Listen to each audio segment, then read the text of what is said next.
যুদ্ধ নিয়ে ট্রাম্পের একের পর এক বেপরোয়া সিদ্ধান্তের প্রভাবে যুক্তরাষ্ট্রের অভ্যন্তরে প্রতিক্রিয়া তীব্র থেকে তীব্রতর হচ্ছে। এরই মধ্যে বড় পরিসরের আন্দোলনও হয়েছে মার্কিন প্রেসিডেন্টের বিরুদ্ধে। তারই ধারাবাহিকতায় এবার আরেক দফা ট্রাম্পকে সরাসরি ক্ষমতা থেকে সরানোর ডাক এলো।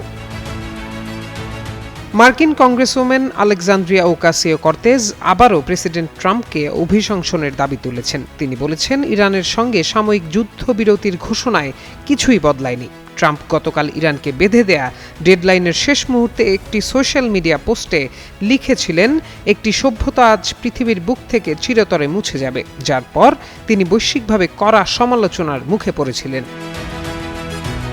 তবে তার আগে থেকেই ট্রাম্প তার দেশে খ্যাতি হারিয়েছেন।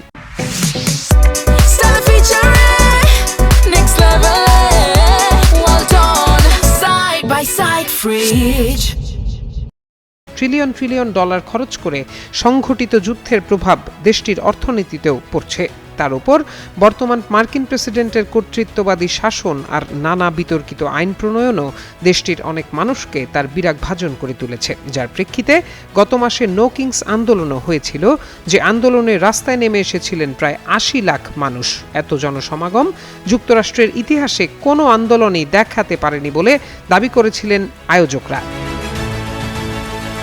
ডেমোক্র্যাট নেত্রী আলেকজান্দ্রিয়া ওকাসিও-কর্তেজ সেই ট্রাম্প বিরোধী মনোভাবকেই আবার সামনে নিয়ে এসেছেন। এক্সে এক পোস্টে তিনি লেখেন, মার্কিন প্রেসিডেন্ট ইরানি জনগণের বিরুদ্ধে গণহত্যার হুমকি দিয়েছেন এবং সেই হুমকিকে এখনও কাজে লাগাচ্ছেন।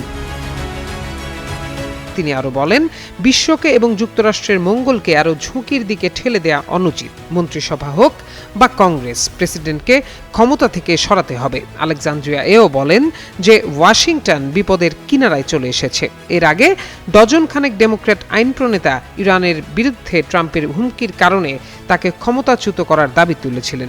যুদ্ধবিরতির ঘোষণার পরেও অবস্থান থেকে একটুও সরে আসেননি বলে তাদের অনেকেই জানিয়েছিলেন। প্রত্যয় দাস, যুগান্তর নিউজ।